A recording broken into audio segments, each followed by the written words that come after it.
Good afternoon. It's once again 5:30 in the p.m. That is on a Friday afternoon. And I am here. I am your host, Danny Davis, for the next 25 minutes of Hotline 21. And I look forward to interacting and answering any questions or raising any issues or any concerns that you might express. There are a lot of things going on in the Windy City today. As a matter of fact, it's getting a little chilly. It reminds me of the song that Louis Jordan used to sing. He said, "Baby, it's cold outside." And then the woman would say, "I gotta go to work." He said, "But baby, it's cold out there." Then she'd say, "My mama will be worried." And he'd say, "Yeah, but baby, why hurry?" Well, I know it's getting cold, and so you may as well brace and get ready for the hawk, because the hawk is on the prowl and will be here pretty soon. But all you got to do is bundle up and put on some warm clothing and get on out there and confront the hawk in each and every way that you want to. I'm going to make 2 or 3 announcements because there are good things happening tomorrow, and I want to let you know about them. And then the Character Centenary African American Church, that is the AME, African Methodist Episcopal Church, at 14th and Homan, 15th and Homan actually, and they are having an activity from 10 to 4 called Loving to Life. And if you got young people who are interested and think they want to go to college, or they just want to mingle and interact with other young people, bring them on over to the Character Centenary African Methodist Episcopal Church at 15th and Homan. I go there every once in a while myself, and I'm always delighted when I do. They have a wonderful pastor, Reverend Walter Harris, and they do all kind of good stuff. And if you want to sing and shout and get happy and all that, you can do that too. If you don't have to, but go by there tomorrow. Then there's going to be a family care exposition at Malcolm X College from 10 to 3, and they're going to talk about everything that families need to know. If you've got teenagers who are getting ready for college and want to go, they have a college workshop telling you where you can get scholarships, how you can get them. Let me tell you, a scholarship today, as expensive as college is worth its weight in gold. And there are lots of institutions, lots of programs, lots of entities that give away scholarships. Let me tell you, if you are an A student or close to it, you can actually get a free ride all the way through. Unfortunately for me, I had to pay most of what it costs to go to college when I went and where I went and how I went. But they did pass something called the National Defense Education Act, and that provided student loans for individuals like myself and others who needed to borrow a little bit of money. And they passed that in 1957. I was in college, undergraduate school, from 1957 to 1961, and I got a loan twice. And I was so delighted to get it, I didn't know what to do. Tell you what I did, though. The first year I got out of school, as soon as I got a job, I paid my student loan off.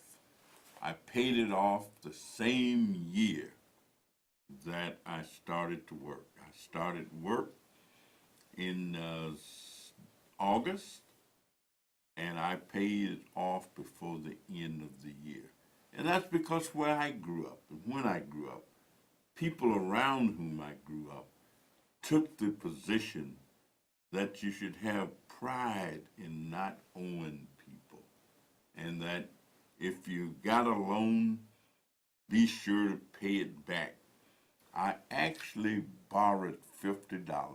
Well, my father did. He borrowed $50 to loan to me when I got ready to come to Chicago. And so when I got here, I had about $20 left. As soon as I got my first decent paycheck, I sent him his $50 back, and I just threw in 25 for my mother because she was such a jolly good woman, and I just loved her to death. And so I just threw in 25 for her. I sent my father his 50 that I had borrowed, that he had borrowed from somebody else. And so they were both happy to know that I sent them their money. We also have, that is myself,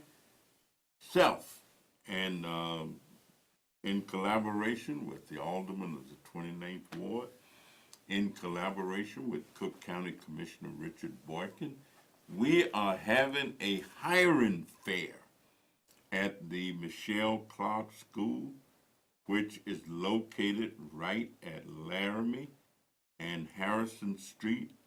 And if you're unemployed, looking for a job, come on out to that. There may be a job waiting for you. That's going to be from 10 o'clock to 3 o'clock at the Michelle Clark High School right there at Laramie and Harrison Streets. So good things are going on. Be a part of it. And also, I just let you know that people are circulating, nominating petitions, and they're asking people to sign. Don't act like Willie Lump Lump when somebody come up and ask you to sign a petition so that somebody else can run for public office.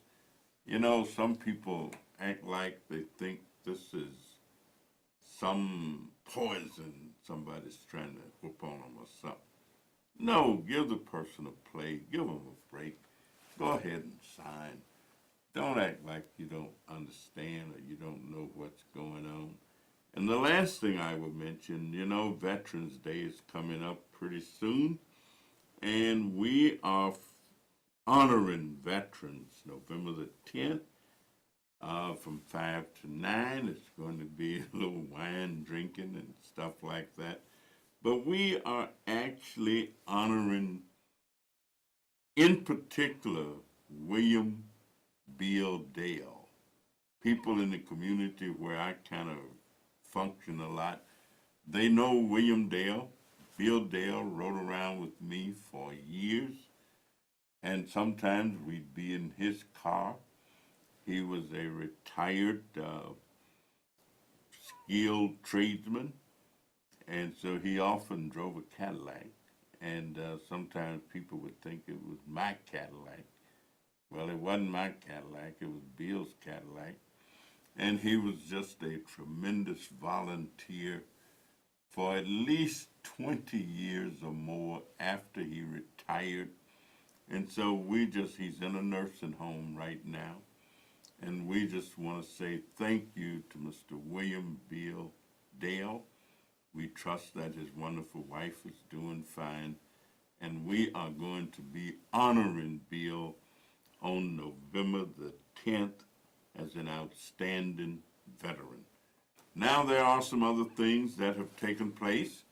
At the national level, we did pass a budget that I voted against, and quite frankly, I think about 209 other members of the House voted against it because it only passed by 3 votes.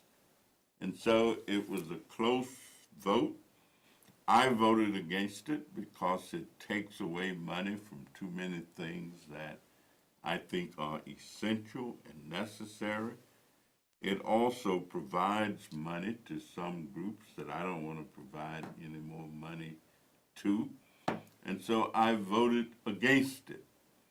The biggest thing that we actually are there to do is, first of all, vote on budgets. Legislators are expected to do three things. One is to legislate, that is, make law, come up with laws. You can legislate, then you appropriate. That means that you decide how much money is going to be spent for certain kinds of things from the beginning of one fiscal year until the end of that year, and then again for the next year coming along. So that's called appropriate. The other thing is to investigate. The reason all these hearings be taking place all the time is the third part of the government is being carried out in terms of what lawmakers do. We have the authority to investigate, to try and make sure that the money that we appropriate is spent the way we intended for it to be spent, and to make sure that the laws are being carried out or enforced the way we intended for them to be carried out. I add a fourth thing that I call advocate, and that is to try and convince other people to see things the way that you see them, and to put money into dealing with them or meeting needs. That, for example, I advocate a great deal for people who have criminal records and backgrounds. We call what happens to those individuals reentry. And we know that if we have programs, if we have help, if we provide help for those individuals once they come out of jail and prison, and we have about 600,000 plus who come out every year. And so that's a lot of people. If we try and help them, the chances are they will not recidivate as quickly. As a matter of fact, today was the annual luncheon that the Coalition to Prevent Recidivism up in North Chicago and Waukegan, which is an excellent program, had their annual program today. I really wanted to go up there and be with them, but I had so many other things that I just needed to do until I just could not make it. But I want to give a shout out to them because they have an excellent program. What we know about reentry and what we know about ex-offenders, we know that if people come out of jail or prison and get no help, within 3 years, about 2/3 of them will have done what we call recidivate. That is, they will have committed some offense or done something for which they could be locked up again. And about half of them will actually be back in jail or prison. But if they get help, and the level and quality of the help that they get oftentimes will determine whether they go back at all. And those individuals that we get a job for, many of them never ever get in trouble again. If they can get a job, a job, work that they can do, contributing members of society, chances are they may never go back into criminal activity, or they may never again do things for which they could be arrested and ultimately incarcerated. So that's advocate. So you try to get other people to do what you want them to do and what they're willing to do if you can convince them. And so that's advocacy. Advocacy. If you believe in education, then you're trying to get people to appropriate more money for education. If you believe in cable access, as I do, then you're trying to convince lawmakers to put more money into cable access so that more people can enjoy it, more people can be involved with it, and more people can make it happen. You're trying to make the world become the world that you want it to be. We've got a caller, and we'll go right to the telephone. Caller, are you there? Yes, Congressman, and listen, it's a great day to be on God's green earth. Just this last conversation that you were speaking about is the people coming out of prison. I have never been in prison. As a matter of fact, I've never been locked up, but I know if I did, it could be a terrible thing. I think people just don't have, we're not our brother's keepers. See, it's a lot of people who's not in jail, I believe, just didn't get caught, and they could have been in jail. I mean, I don't know anything about pedophiles or, that's a different, a mental thing. It's a different thing. That's psychologically, and that's where you need doctors' help. But again, everybody deserves a second chance in life. Why not give someone a chance? Why not say, let's see what he's going to do? You never know. I mean, the person could be one of the best people that you could probably ever hire.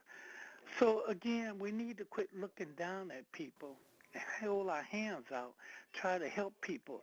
You know what? The sad thing about it, that's how this great United States of America is being run now, the same way. We're not helping each other. Let's get back to the old days. Let's help each other. The best thing that could ever happen on God's green earth, and I think you one hell of a good guy to advocate this and make people more aware of it, and then it could happen. So again, let's see what could happen. Congressman, I want you to have a wonderful weekend, a safe weekend. Make sure you get back here next week so we can speak to you. And don't forget, let Donald Duck sometimes hear some of these stories that we tell you over the TV. He might get hooked to it. So All just listen right. out there so I can hear your response. And thanks for taking the call. Thank you so very much, and I hope to have a wonderful weekend. I start when I leave here. I am going to go to the Democratic Party of the 8th Ward annual dinner. Michelle Harris, who is the alderman and committeeman, and I've been invited by a lady, Miss Brenda Sexton, to attend that dinner and sit at her table. And I'm going to go there and sit and eat whatever it is that they've got and hopefully meet some more people that I don't know and just have a good time. So that's tonight. And then tomorrow we've got all these great things going on, especially these job fairs and family care expos. And then Sunday, the guy who sings the song, they call it Stormy Monday, Tuesday just as bad, Wednesday's a little worse, and Thursday's oh so sad. But they tell me the eagle flies on a Friday. Saturday, I go out to play. But come Sunday, I go to church and kneel down on my knees and pray. Lord, have mercy on this world. And so I look forward to having just a wonderful, wonderful, exciting weekend. And then Monday, we've got 2 or 3 press conferences raising issues, especially urging people to re-enroll or to sign up for the Affordable Care Act, because notwithstanding the fact that some people have been trying to get rid of it, trying to repeal it, trying to wipe it out, but as of now, it is still in play. thanks to the political astuteness of Barack Obama, and thanks to all of those people who voted for it, all of us in Cook County, please go. If you're not signed up for the Affordable Care Act, for Obamacare, as people call it, sign up so that you can be protected, and get on over there and get yourself one of those cards. And that's exactly what I'm going to do. Plus, I've been a little negligent because I have not had my shot yet to protect myself from the flu. And I usually get that done every year. So maybe I'll make sure that I get it done to Monday. Maybe I'll get a chance to get over to the Mile Square Health Center or somewhere and get myself a flu shot. And if you haven't had a flu shot, get one. If you haven't had a pneumonia shot in the last 2 or 3 years or whatever, get one. So we're going to try to be as healthy as we can possibly be. And I say do that because health is wealth. You can have all the money in the world, but if you're sick and don't feel good and can't get out of bed and can't walk, whatever, then you're not living as full of life as you're capable. So try and be as healthy as you can be. Eat appropriately. Drink appropriately. Don't put all this tobacco and other kind of things into your system. We made some headway in terms of the numbers of people who quit smoking, but we still have young people who are smoking growing up who don't quite yet believe. And smoking is injurious to your health and certainly can be. So let's try and be as healthy as we can, and let's just be the best person that we can be. My mother taught us this. She said, if you can't be a pine at the top of the hill, be a scrub in the valley, but be the best little scrub by the side of the rill. If you can't be a highway, just be a trail. If you can't be the moon, be a star. It's not by size that you win or fail, but be the best. Be the best of whatever you are. And we know that people are disenchanted. They feel that life has given them or dealt them a weak hand and a terrible blow. But if you feel that way, you'll stay down. Just think of all the greatness and the goodness that you can be and all the things that life is waiting to give to you. If you believe that you can do it, then put your mind to it and go on out. Life will give you whatever it is that you give to life. The poet said it this way: I bargained with life for a penny, and life would pay no more. However, I begged at evening time, when I counted my scanty store. But I found that life is a just employer. He gives you what you ask. But once you have set the wages, then you must bear the task. I worked for a menial's hire, a penny, only to learn dismayed that whatever price I had asked of life, life would have willingly paid. Whatever you put into it, that is exactly what you will get out of it. So have yourself a wonderful, wonderful weekend. do something for somebody else. You know, Dr. King was well known for saying, if I can help somebody as I pass along, if I can cheer somebody with a word of song, if I can show somebody how to go right, who might be going wrong, then my living will not be in vain. I will have made a difference. Thank you. Have a good weekend, and we hope to see you next Friday, same time, same place, and let me get out of